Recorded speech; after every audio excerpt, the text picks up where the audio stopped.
Bismillahirrahmanirrahim. Assalamualaikum warahmatullahi wabarakatuh. Alhamdulillah rabbil alamin wassalatu wassalamu ala asyrafil anbiya'i wal mursalin sayyidina Muhammadin wa ala alihi wa sahbihi ajma'in. Rabbana zidna ilman warzuqna fahman bi rahmatika ya arhamar rahimin. Allahumma faqihna fid din wa 'allimna at-ta'wil wahdina ila siratikal mustaqim. Bismillah ma syaa Allah la quwwata illa billah ma syaa Allah kullu ni'matin min Allah ma syaa Allah. Al-khairu kulluhu biyadillah ma syaa Allah la yasrifu su'a illa Allah. Ila hadratin Nabil Mustafa Rasulillah sallallahu alaihi wasallam wa ila ruhi azwajihi wa dhurriyyatihi wa ila kulli sahabati ajma'in wa ila tabi'in wa tabi'in lahum bi ihsanin ila yaumiddin wa khususan li ruhi al-Imam Al-Hafiz Syamsuddin Asy-Syami wa ila ruhi al-Imam Najmuddin Al-Ghaiti wa ila ruhil Imam Abul Barakat Ahmad Ad-Dardir wa ila ruhi Said Muhammad bin Alawi Al-Maliki Al-Hasani rahimahumullah wa ila Syekhina Syekh Ahmad Fahmi Zamzam hafizahullah ta'ala ala hadhihi niyyah wa kulli niyatin salihah. Al-Fatihah. A'udzu billahi minasyaitonir rajim. Bismillahirrahmanirrahim. Alhamdulillahi rabbil alamin arrahmanir rahim maliki yaumiddin. Iyyaka na'budu wa iyyaka nasta'in ihdinas siratal mustaqim siratal ladzina an'amta 'alaihim ghairil maghdubi 'alaihim waladdallin. Amin.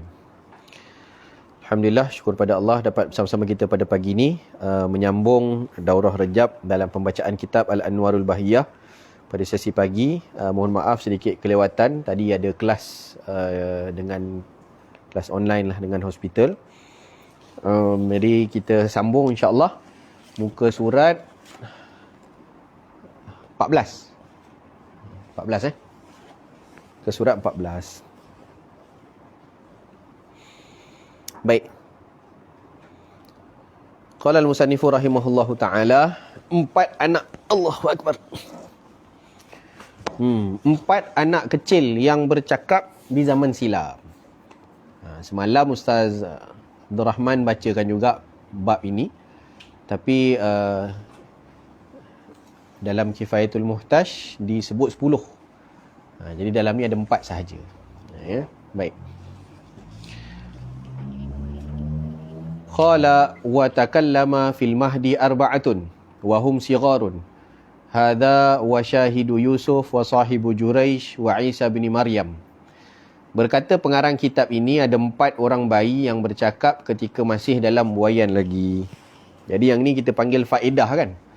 Faedah, walaupun cerita ni tak ada kena-mena dengan Isra' Mi'raj, tapi dia bonus lah, sebagai bonus tambahan kerana sebelumnya disebutkan kisah salah seorang itu, iaitu anak Masyitah yang bercakap ketika mana maknya mula goyang keimanan dia. Sebenarnya bukan goyang lah, tapi terfikir kerana rahmatnya kepada anak tu. Kan kesiankan anak tu. Kalau aku pura-pura beriman dulu, yang penting anak ni selamat dulu, kita fikir macam manalah kendian. Kan? Jadi apa namanya, anak tu mengukuhkan keimanan ibu dia. Dak mak, kita ni berada pada jalan yang benar, terjun aja. Terjun aja, kita berada pada jalan yang benar. Ini untuk selamat ataupun jaga akidah. Jadi ada 4 orang bayi yang bercakap ketika masih dalam buaian lagi. Yang pertama anak Masyitah lah, kisahnya dah kita ceritakan. Yang kedua anak yang menjadi saksi Nabi Yusuf yang difitnah oleh ibu angkatnya, Zulaikha lah. Tapi dalam Quran tak disebut nama tu. Dalam Quran dia cuma sebut Imra'atu Aziz, perempuannya si Aziz. Tapi apa, dalam tafsir-tafsir disebutkan, kebanyakan orang menyebutkan namanya Zulaikha. Ya.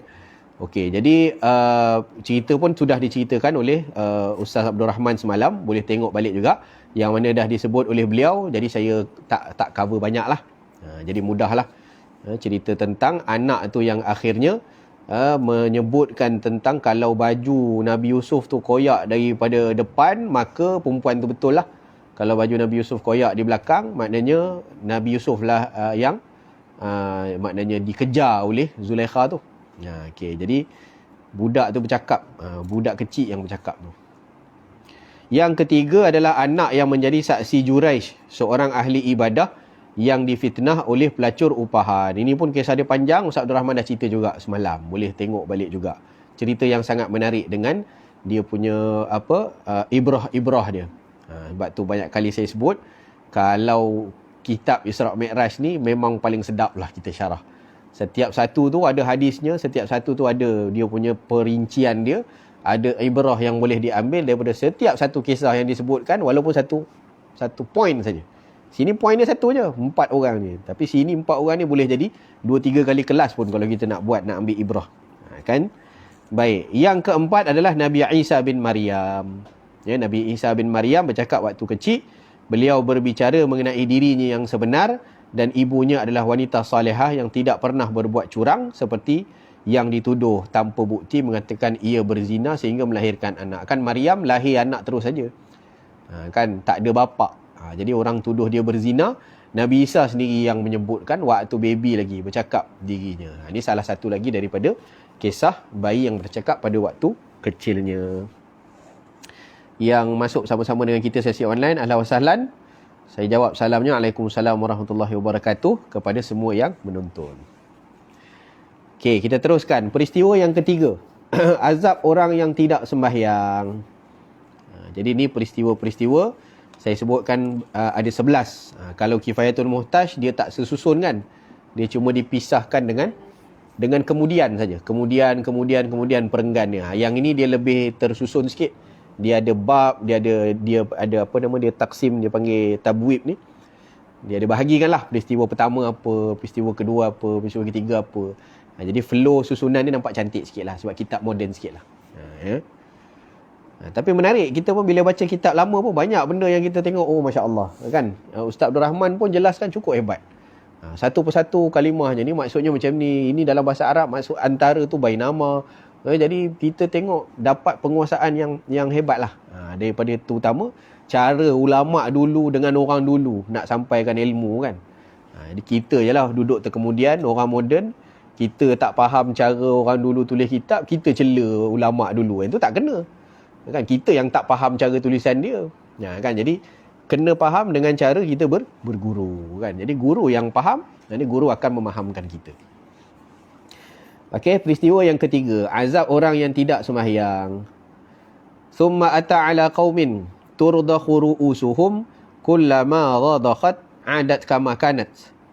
Wala yafturu anhum min dhalika syai'un. Faqala ya Jibril, man haula?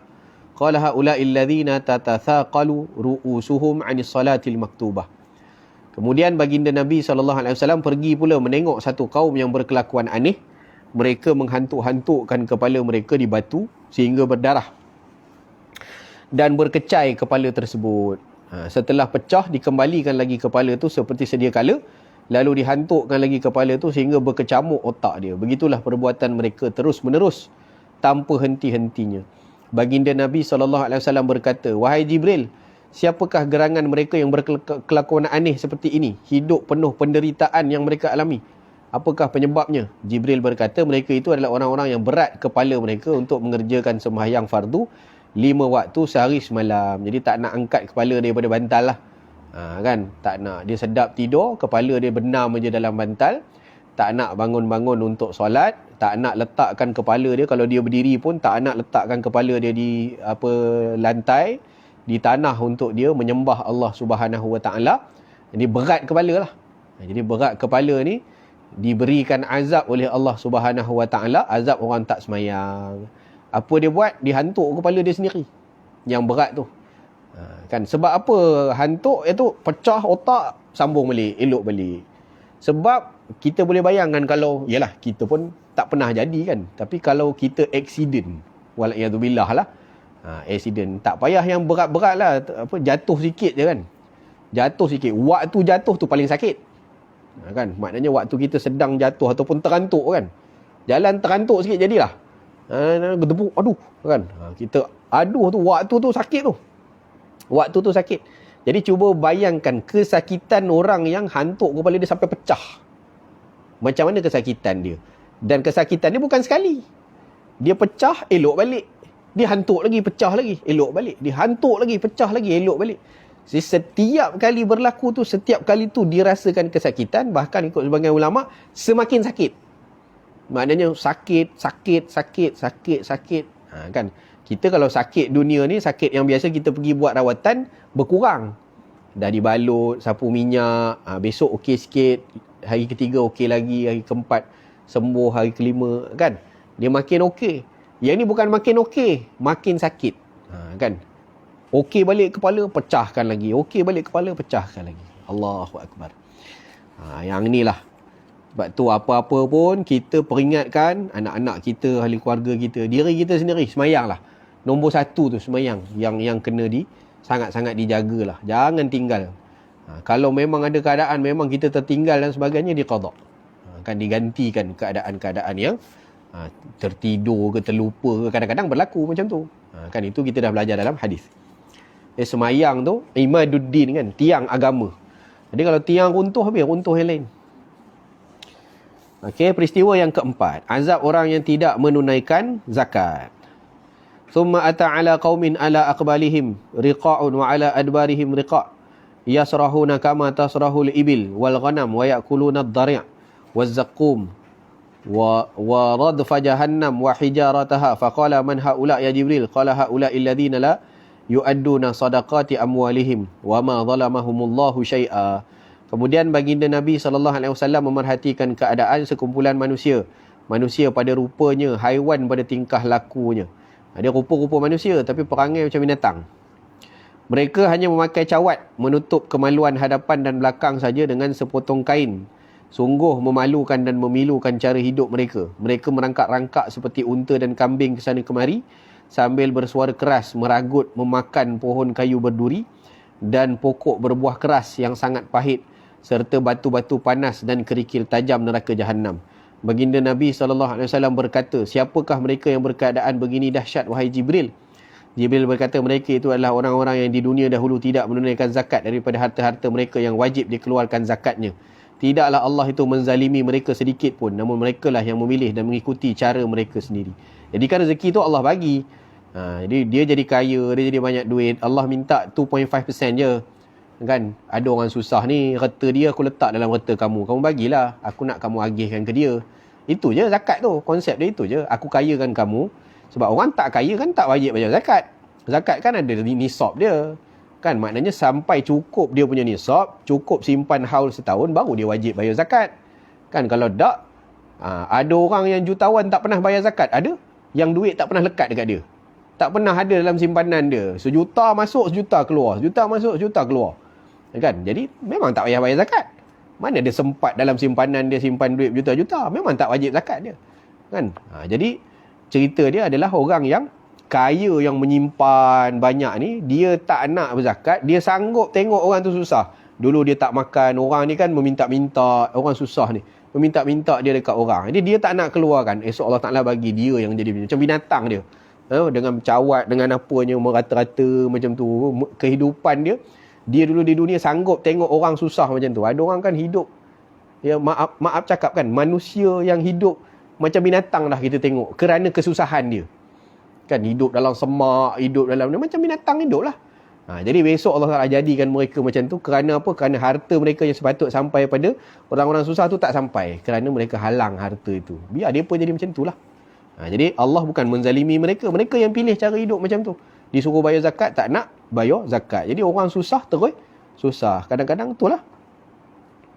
Binatang kan makan. Dia pilih apa?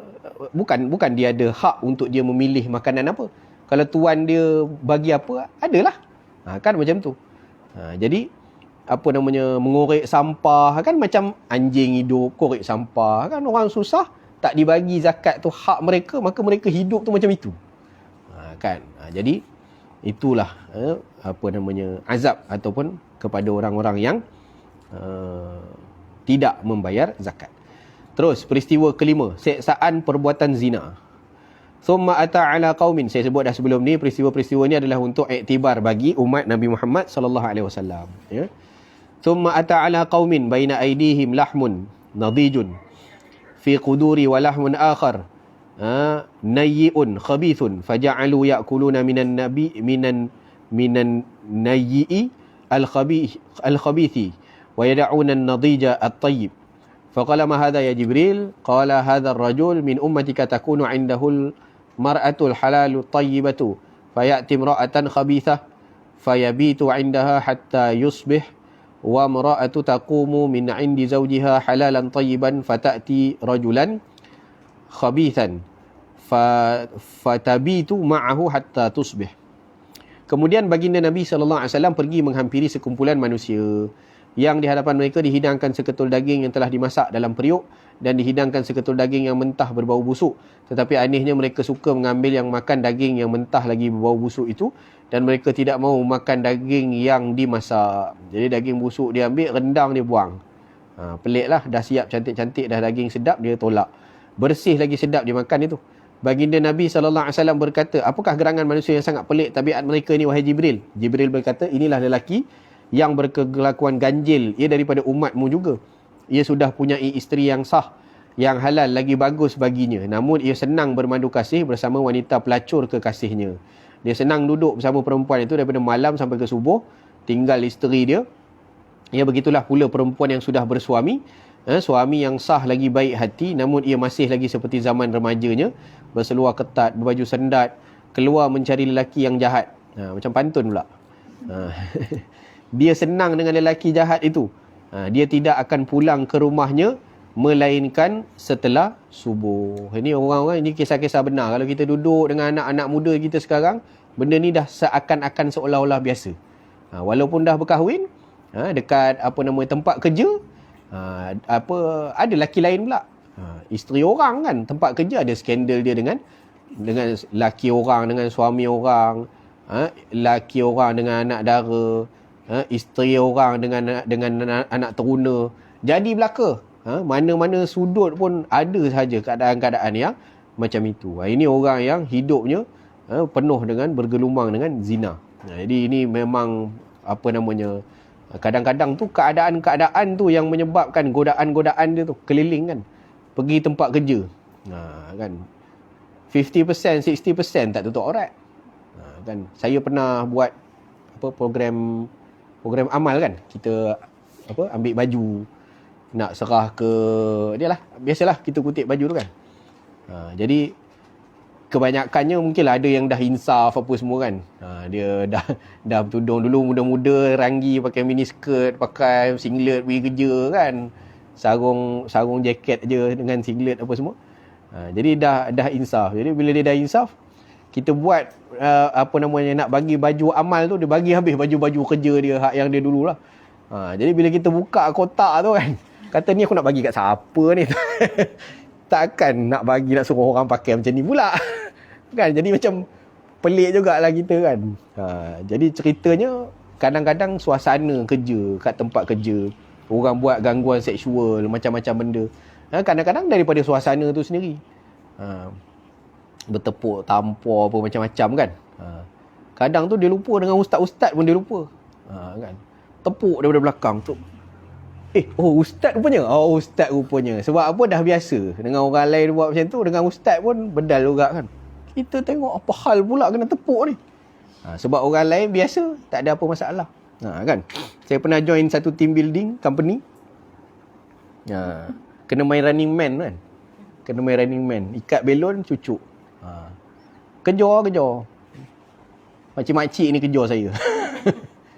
Ustaz bagi je tangan ustaz tu. Kalau tak kami peluk ustaz ramai-ramai kan. Rupa itu kan, kita pun pening. Saya ambil je lah. Cucuk je lah. Dia pun ambil cucuk. Kan senang. Jangan banyak cakap kan. Jadi kalah je lah.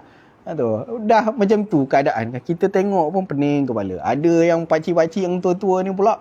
Tengok sedapnya bertepuk tampar dengan lelaki orang, bini orang. Duk tangkap orang tu, peluk sini, peluk sana. Lepas tu bila dia nampak ada kita, dia segan.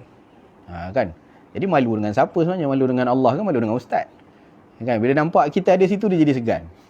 Datang sebelah tu tiba-tiba, ustaz, dalam kes macam ni, ini kira darurat ustaz kan? Aduh, saya pun nak jawab macam mana ni kan. Tang mana tu darurat je boleh cerita kan. Tak, kita kan matlamat kita untuk capai kemenangan. Jadi dalam ni kita terpaksa tangkap tangan dia kan. Tu kalau sempat tangkap tangan dia, kalau tangkap tempat lain kan, memang nampak depan mata. Laki orang, bini orang berpeluk, angkat sana sini, kan.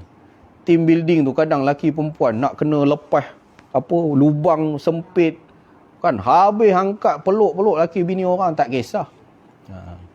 Itu perkara-perkara yang kita tengok. Lepas daripada tu bawa kepada mana? Akhirnya ada skandal, ada ni macam-macam benda. Jadi jangan, yalah, benda tu akhir zaman punya fitnah lah kan. Akhirnya bawa ke mana? Bawa ke zina dan sebagainya. Wal'iyadzubillah. Mudah-mudahan Allah selamatkan kita, ahli keluarga kita semua daripada zina. Peristiwa ke-6, para penghalang perjalanan dakwah. Thumma ata'ala khashabah ala tariq la yamurru biha thawbun wala syai'un illa kharaqathu. Faqala ma hadha ya Jibril? Qala hadha mathulu aqwamin min ummatika yaq'uduna 'ala at-tariqi fayaqta'unahu wa tala wala taq'udu bi kulli siratin tu'idun wa tasudduna an sabilillah. Kemudian baginda Nabi SAW melintasi satu kawasan yang ada sebatang kayu yang merintangi jalan. Apa sahaja pakaian dan barang lainnya yang melintasi di hadapannya, maka pastilah akan dirosakkan oleh kayu tersebut. Pantang lalulah. Lalu je cari. Mesti terkena. Baginda Nabi SAW berkata, apakah perumpamaan ini wahai Jibril? Jibril berkata, ini adalah satu contoh pekerjaan hina satu kumpulan daripada kalangan umatmu yang kuasa memerintah di tangan mereka, yang suka menghalangi orang ramai daripada mengikuti kebenaran, daripada memahami fakta yang benar. Jadi Syekh faham daripada sudut itu. Kan? Sudut apa? Penghalang jalan dakwah. Makna orang yang lalu ni nak ditahan saja. Nak dicari saja, nak disusahkan saja. Jadi nak buat baik macam tu lah. Nak buat baik tu pasti akan ada saja bentuk halangan. Jadi ada orang yang dia duduk di tengah jalan kan. Dan Jibril membacakan ayat yang bermaksud, dan janganlah kamu semua duduk-duduk di setiap jalan laluan orang ramai yang pekerjaan kamu hanyalah menakut-nakutkan orang dan menghalangi mereka daripada mengikuti jalan agama Allah yang benar. Ada dua lah daripada segi hakikat. Duk halang jalan orang ni, dia rampas kan. Apa kita panggil? Bandit. Bandit kan, penyamun jalanan. Penyamun jalan. Tunggu je, dia tunggu orang datang tengok. Makcik ni tiap-tiap hari lepas asar dia lalu sini ni, beg tangan dia tu nampak kembung tu. Dia tunggu lepas asar, ragut duduk tengah jalan. Kan. Saya, guru-guru saya waktu saya belajar dulu, selalulah sebut tarik. Jalan kan. Kita kan sekolah selalu duduk atas tangga. Kan duduk melepak tangga kan. Orang nak lalu kan, kalau orang perempuan lalu memang kita tak bagi can lah. Lagi besar kita duduk kan. Saja nak cari pasal bergaduh dengan perempuan. Terpaksa dah kawan tu pergi cari tangga lain kan. Tengok, muka Mamat ni tak boleh buat apa lah. Sat lagi kita ada kosong sini pun, tengok dia nak turun, kita kali sini. Kan. Dia turun kali sini. Saja menyakat kan. Akal. Kerja zaman budak-budak jahiliah macam tu lah. Jadi bila guru ni banyak tegur. Kalau datang je guru memang kena marah lah. Tarik. Kan, bagi hak jalan. Ni Nabi laknat ni, Nabi marah ni. Kan, sebut macam tu. Sampai sekarang terngiang-ngiang lagi di telinga kita. Tapi kita pun, kalau cikgu kita pun hehehe je lah. Kalau budak perempuan tak ada can lah. Kan, itu zaman-zaman itu. Jadi menghalang jalan, yang dimaksudkan di sini adalah menghalang jalan dakwah ataupun menghalang jalan kebaikan. Kalau Syekh sebut di sini, orang ada kuasa memerintah, kan? Dia tak suka, dia gam. Kan? Kalau style orang pegang media macam tu lah. Kan? Tak suka, dia gam. Istilah dulu selalulah.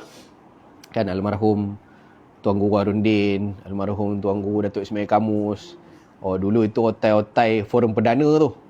Kan, otai-otai forum perdana. Sampai satu ketika kena gam. Semua tak boleh masuk TV dah kan. Jadi macam tu lah. Siapa-siapa yang dia tak suka, dia halang. Walhal halangan tu bukan kerana apa, kerana sentimen dia je. Dia tak suka, dia halang. Kan, walhal yang dibawa adalah kebenaran kan.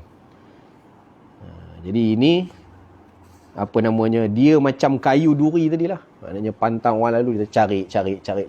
Dia memang tak boleh duduk diam. Ada je jalan nak bagi potong jalan dakwah orang lain. Dia tak suka tu dah satu hal dah keburukan dah. Dia tak suka, dia menjadikan orang lain pun takkan dapat apa yang dia tak suka tu.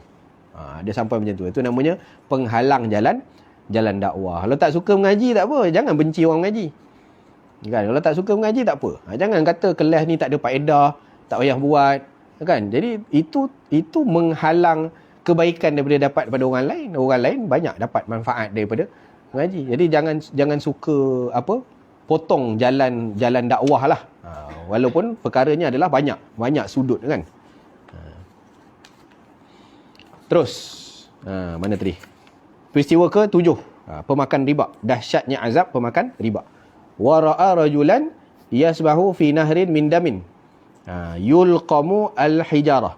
Faqala ma hadha ya Jibril? Qala hadha mithlu akili riba.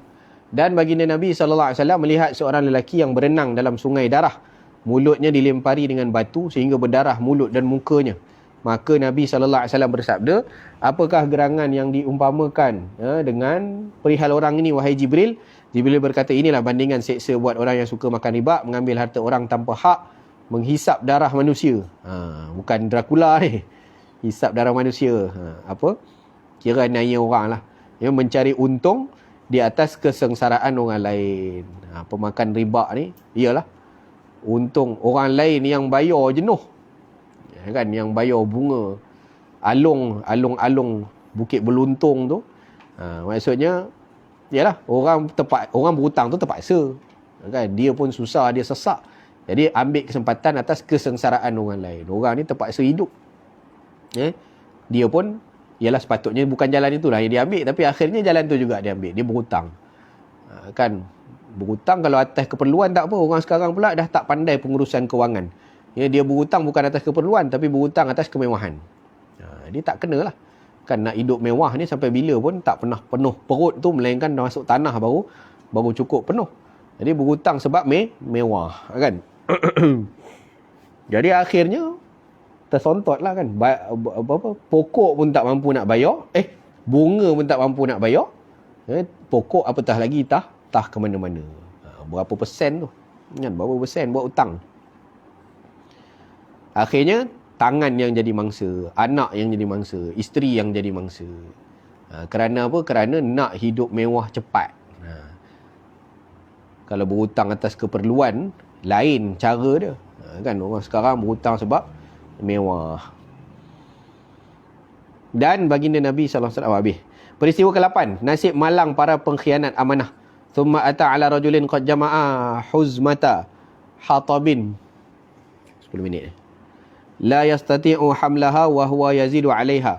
Faqala ma hadha ya Jibril? Qala hadha ar-rajul min ummatika takunu 'indahu amanat an-nas la yaqdiru 'ala adaiha wa yuridu an yatahammala 'alayha.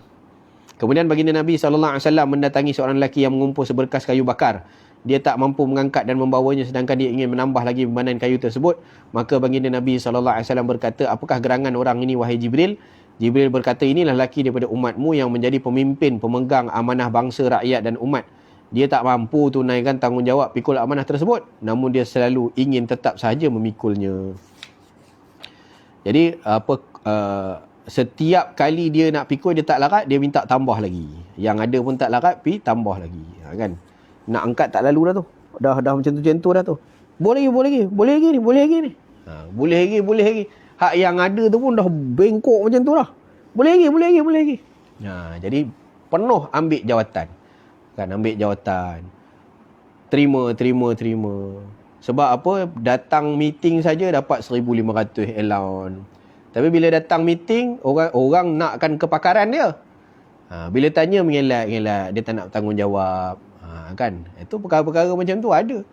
Dia ambil jadi apa, penasihat kan, namanya penasihat. Tapi kerja tak buat betul-betul lah. Sebahagian ni nak ceritanya orang yang tak pegang amanah ni mana-mana pun ada. Kan, namanya penasihat syariah. Tapi bila dia beritahu, ini produk kami ni, tolong review, sah tak, patuh syariah ke tak patuh syariah ni, kami nak launch ni. Dia kata, nanti kalau dah launch projek ni, commission dia ni 40% untuk awak ni. 40% dia halal je lah kan, kira lulus je lah. Dia pun selak-selak gitu. Boleh ni kan, tiba-tiba dia kata ada penasihat syariah kami yang kata ini lulus. Kan orang pun pelik kan, kalau tengok cara. Nanti ilmuwan-ilmuwan yang betul-betul tengok lah. Kalau tengok cara ni, mana lepas ni kat sini jadi riba, kat sini jadi judi, kat sini jadi ni, macam mana pula boleh lulus pula? Tengok siapa pula pegawai syariah dia. Bila tanya-tanya, saya pun main review, saya main lulus je. Sebab produk ni nampak macam untung sikit kan. Dunia. Dia jual agama dia dengan dunia. Amanah dia tadi patut dia. Sebab apa? Dapat allowance. Tapi kerja tak jalan. Kan? Itu berlaku. Boleh jadi berlaku. Kan orang yang tak pegang amanah. Sekarang ni kan banyak kan. Kena tangkap pecah amanah mata rata. Yang baru ni JPJ kan. 3.1 juta. Kan? 3.1 juta. Dia orang yang diharapkan.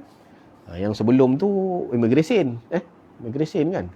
Yang pakai apa Skyline, yang pakai apa grade 19 je. Kan jawatan SPM. Custom lah apa. Itu sebenarnya pemegang amanah. Yang kes kartel daging sama juga. Kan bahagian apa namanya yang lepaskan kapal masuk ni. Orang punyalah bantai JAKIM kan. JAKIM tak jalan kerja halal, kesian JAKIM. Kena saja. Padahal JAKIM dah lepas kan. 9 syarikat ni je yang kita dah pergi cek dia orang halal, yang ni je yang boleh masuk. Tiba-tiba yang jaga pagar tu. Jaga pagar tu yang bagi lepas masuk daging 40 tahun dah makan duit. Berapa banyak dia makan duit? Yang dia makan duit lah, yang kita makan daging tak tentu hala. Kan? Tanggung kan. Jadi itu amanah. Gaji yang dia dapat pun dia ambil dah. Kerja yang dia buat macam tu pun buat dah. Ini kalau nak cerita macam ni memanglah pecah amanah ni di mana-mana pun boleh jadi berlaku. Saya duduk banyak kan dengan orang SPRM apa semua. Penjaga store pun boleh jadi. Jaga store setahun keluar claim 70 biji bola. Kan? Jaga store sukan 70 biji bola. Ni kenapa yang banyak sangat? Setahun 70 ni. Setahun ada 12 bulan. Setahun 12 bulan. Sebulan berapa biji bola beli? Kalau kali 70, 6 biji kan? 6 biji, 7 biji. Makan bola ke apa ni? Kan? Alasannya apa? Bola pecah. Okey, bola pecah bukti. Mana bola yang pecah tu? Ke mana pergi? Kan? Maknanya apa? Claim je. Claim. Kerja dia jaga store je. Adalah yang tukang sign pun ada. Kan? Yang tukang sign kata ni, saya boleh dapat turun bajet ni. Awak tulis claim 70 biji bola. Kita beli, nanti kita share lah. Dapat, bola mahal tu. Bola sebiji berapa ratus. Kan, 70 biji claim.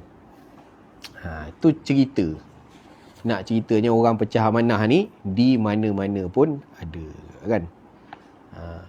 Kalau nak tegur ustaz-ustaz sendiri, kan, termasuklah peringatan untuk diri sendiri juga. Amanahnya untuk menyampaikan ilmu. Tapi dia bagi ruang masuk ke meja, duduk di meja-meja kerusi surau masjid untuk sampaikan ilmu, dia goreng hangit je. Kan, tak ada apa ilmu yang dia bagi pada orang. Masuk cerita diri dia, cerita anak dia, cerita kona, kot tu cerita dia pergi jalan Turki, cerita dia ni apa semua. Habislah 40 minit cerita pada jemaah. Jemaah pun suka. Ustaz ni bagus, banyak lawak dia. Kan, ustaz ni bagus, banyak lawak dia. Itu je lah yang orang boleh ingat. Jadi yang sampaikan tu pun tak amanah.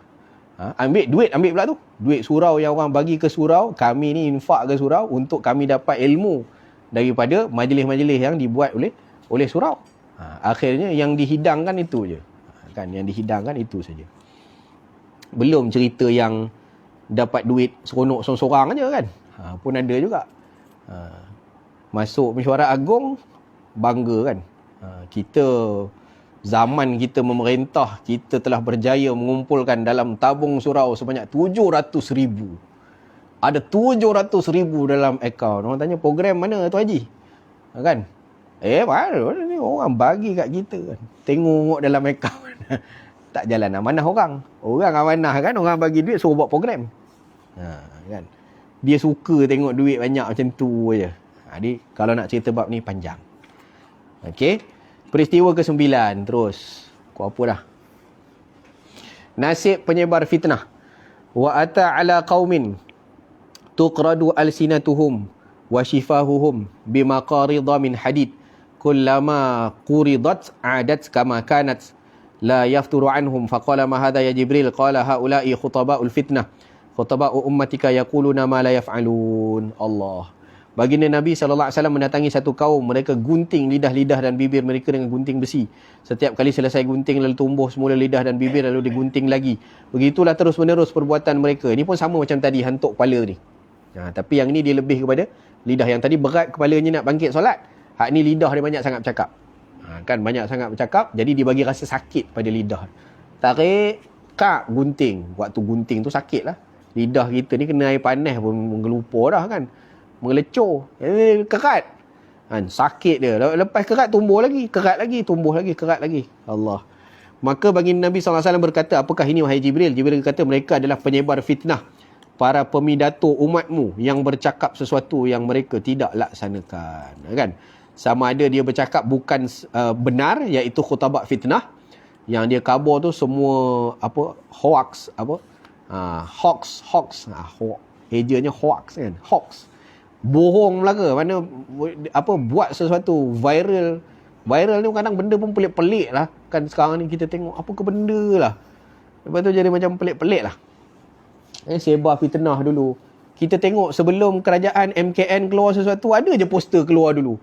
Penat lah MKN kata palsu. Ini bukan. Mana ada, kami tak cakap. Letih kan. Yang orang pula habis viral dulu kan. Betul ke ni? Dah boleh pub dah boleh beroperasi. Kan itu sekali sama juga. Orang marah lah. Pub boleh pula kan.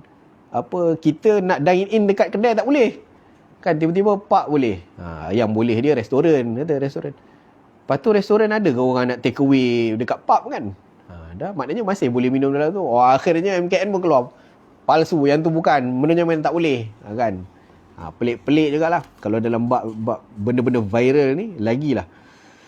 Kena betul-betul jaga, betul-betul tengok dulu. Penyebar fitnah ni. Kadang-kadang dengan satu status dia saja. Cakap sikit-sikit. Tak clear benda yang sampai pada orang. Dah habis. Cakap pandai kan. Yang kedua adalah orang yang cakap walaupun betul. Yang tadi salah. Yang dia cakap tu salah. Yang ni dia cakap tu betul. Tapi dia tak amalkan apa yang dia buat. Wala'iyadzubillah. Yang ni penceramah takut lah. Guru-guru macam saya takut yang hujung ni. Kan takut. Kita bercakap. Tapi tujuan kita, saya sendiri secara peribadi, yang saya cakap-cakap, saya ajar, saya kongsi ni untuk telinga saya juga. Ini peringatan untuk diri sendiri. Untuk kita sama-sama cuba amalkan. Okey, peristiwa ke-10. Nasib golongan pengumpat dan pencela.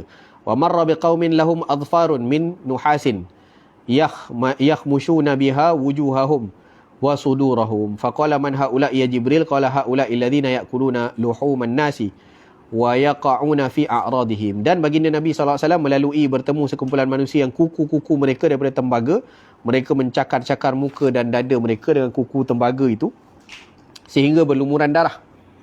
Maka baginda Nabi SAW berkata, siapakah mereka ini? Wahai Jibril. Jibril berkata, mereka itulah yang memakan daging-daging manusia dan menjatuhkan maruah harga diri orang lain. Ini perumpamaan ini diambil daripada hadis Nabi ataupun daripada ayat Quran juga. Kan, jadi perumpamaan orang yang mengumpat ni macam makan daging saudara dia. Kan, apakah kamu lalu untuk makan daging saudaramu? Mentah-mentah kan, kita daging manusia pun kita tak lalu, ni nak suruh makan. Kan. Baik, terus peristiwa ke-11, golongan yang bercakap besar dan angkuh. Ni cakap tak nak kalah. Wa ata ala juhrin saghirin yakhruju minhu thawrun 'azim faja'ala ath-thawru yuridu an yarji'a min haythu kharaja fala yastati'. Faqala ma hadha ya Jibril? Qala hadha ar-rajul min ummatika yatakallamu bi kalimatil 'azimah thumma yandamu 'alayha fala yastati'u an yarudduha. Dan baginda Nabi SAW mendatangi sebuah lubang yang kecil. Dari lubang itu keluar seekor lembu jantan yang besar. Lembu itu berusaha untuk masuk kembali ke lubang yang ia keluar itu, namun ia tidak mampu berbuat demikian. Memang mustahil lah. Katalah lubang kecil tadi, keluar lembu kan. Daripada yang kecil tu boleh keluar lah lembu dari situ. Sekarang ni lembu tu nak masuk balik dalam lubang tadi. Daripada lubang tadi keluar lembu yang besar. Itu pun dah macam mustahil lah. Maknanya sepatutnya takkan berlaku, tapi katalah berlaku. Maknanya lembu tu keluar. Macam kita tengok cerita kartun lah kan, lampu Aladdin lampu Aladdin tu kan, jin kan gosok, teko kan, daripada teko tu keluar kan. Kalau asap mungkinlah boleh macam tu.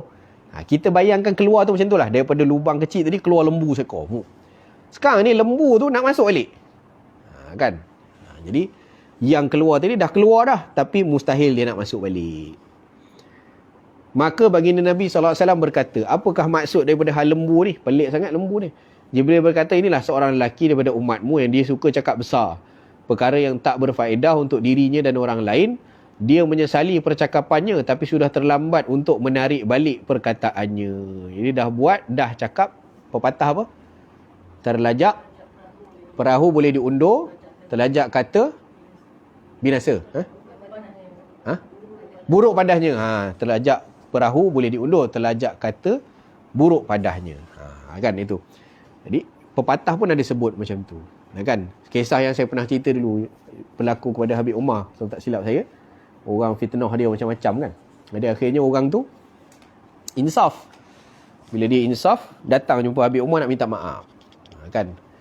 Kalau bukan Habib Umar pun ada ulama lah. Saya ingat saya peristiwa tu berlaku pada Habib Umar, hafizahullah. Jadi bila dia nak minta maaf ni, Habib suruh, rumah kamu ada bulu ayam? Dia tanya bulu ayam. Ada bulu ayam? Sebab banyak sangat dia fitnah. Habib Umar memang antara ulama yang banyak difitnah. Kata dia syiah lah, kata dia syirik, kata dia macam-macam benda orang cakap pasal dia. Jadi orang ni nak minta maaf. Dia kata rumah ada bulu ayam, biar balik ambil. Balik ambil. Dia pun ambil. Jadi on the way kamu nak datang sini balik tu, bulu ayam tu kamu ingat balik fitnah-fitnah yang pernah kamu sebar, yang pernah kamu cakap. Kalau teringat satu cari, teringat satu cari, teringat satu cari. Tak apalah. Dia datang balik ke rumah Habib Umar, tinggal batang je. Bulu ayam tu tinggal batang je. Maknanya berapa fitnah dia. Kan? Maknanya setiap kali kamu ingat fitnah yang kamu lempar tu, kamu tarik. Maknanya datang tu togel lah, istilah dia togel. Batang ni. Jadi tak apalah. Habib Umar kata, dah, ini je yang saya ni. Memang banyak sangat fitnah saya buat. Saya dah buat macam yang Tuan Habib suruh. Tinggal ini je lah. Dia kata, okey, sekarang ni kamu balik ke rumah kamu. Kamu kutip balik bulu-bulu tadi yang kamu dah cari sepanjang perjalanan kamu tadi. Cuba kamu kutip balik. Kan? Jadi balik dia cuba kutip balik. Pergi tadi mungkin 10 minit. Balik dia jadi 2 jam. Nak balik ke rumah dia, nak cari balik bulu-bulu yang berterbangan tadi, dekat 2 jam dia pakai. Dan akhirnya pergi balik ke rumah Habib, bawa batang bulu ayam tadi dengan 5 saja. Bulu ayam yang ada 5 saja. Jadi Habib kata apa? Aku sebenarnya suruh kamu buat ni bukan apa. Aku nak bagi kamu pengajaran sahaja. Ya, ada pun apa yang kamu fitnah aku, sebelum kamu fitnah aku pun aku dah maafkan. Aku tak kisah kan. Maknanya apa yang kamu fitnah semua aku telah maafkan pun. Siapa-siapa orang lain yang fitnah aku pun aku maafkan. Dia kata. Cuma aku nak bagi tahu kamu apa yang kamu buat itu, ya, adalah apa yang kamu cakap itu adalah umpama bulu ayam ni. Kamu sebarkan fitnah tu sudah bertebaran. Dan untuk kamu memohon maaf ataupun memperbetulkan persepsi yang kamu telah bentuk kepada orang-orang yang kamu telah sebarkan, itu sesuatu yang mustahil. Nak kutip balik, dia kan tadi bulu ayam tu dah terbang kan. Dia cari dah terbang, ke mana-mana dah terbang sepanjang perjalanan tu. Maknanya umpama dia kalimah yang dia keluarkan lah. Dia dah bercakap, lepas tu nak tarik balik. Memang susah, memang mustahil. Kalau 100 fitnah yang dia keluarkan, 100 dia dapat betulkan. Memang mustahil. Kan macam kita sekarang ada Facebook, kita tulis satu status fitnah, 30,000 orang share. Kan? Orang share pun, dahsyatnya, betul ke macam ni? Dah merata-rata lah 30,000 orang share. Lepas tu ternyata apa yang kita fitnah tu tak betul. Ataupun apa yang kita tulis tu tak betul. Kita pun tulis balik. Sebenarnya yang saya tulis semalam tu tak betul tau. Sebenarnya bukan macam tu. Yang betulnya adalah macam ni. Yang semalam 30,000 share fitnah tu. Yang hari ni yang share balik yang kita betulkan tu 300 je. Confirm, test lah buat macam tu. Jangan test lah. Maksud dia, banyak sangat keadaan yang berlaku macam itu. Orang masa dia fitnah kan, orang berebut kan. Share. Sampai 30,000 orang share. Tapi bila dia betulkan semula, saya minta maaf. Semalam tu memang saya salah. Kan, sebenarnya tak berlaku benda tu pada orang ni. Gini. Yang orang tak peduli lah. Orang share balik sikit je. Sikit je, memang sikit sangat. Jadi kita tahu, itulah perkara berlaku yang disebutkan apa tadi, golongan yang bercakap ni tadi. Macam lembu dah keluar dari lubang sempit, dia nak masuk balik, memang takkan berlaku. Jadi fitnahnya besar. Habis tentang 11 peristiwa. Jadi hari ni kita berhenti sini dululah. Nanti kita sambung besok tentang bicara syurga dan neraka. Wallahu ta'ala a'la wa a'lam wa azza wa jal. Terima kasih semua yang bersama-sama pada pagi ini. Barakallahu fikum. Sallallahu ala sayyidina Muhammadin wa ala alihi wa sahbihi wa baraka wa sallam. Assalamualaikum warahmatullahi wabarakatuh.